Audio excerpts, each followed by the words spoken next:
தமிழகம் முழுவதும் புரட்சி பாரதம் கட்சியில் இளைஞர்களுக்கு வாய்ப்பு அளிக்கும் வகையில் மாநில தலைவர் பூவை ஜெகன்மூர்த்தியார் பல்வேறு புதிய பொறுப்புகளில் இளைஞர்களை நியமித்து கட்சியை சீரமைத்து வளர்ச்சி பாதைக்கு கொண்டு செல்கிறார். அதன் ஒரு பகுதியாக காஞ்சிபுரம் மேற்கு ஒன்றிய செயலாளராக உலகோல்பட்டு பவள அரசன் ஒன்றிய செயலாளராக நியமிக்கப்பட்டார்.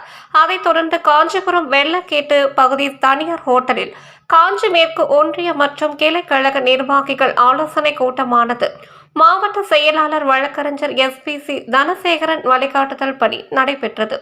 இந்த ஆலோசனை கூட்டத்தில் ஒன்றிய நிர்வாகிகள் கிளை கழக நிர்வாகிகள் கலந்து கொண்டனர்.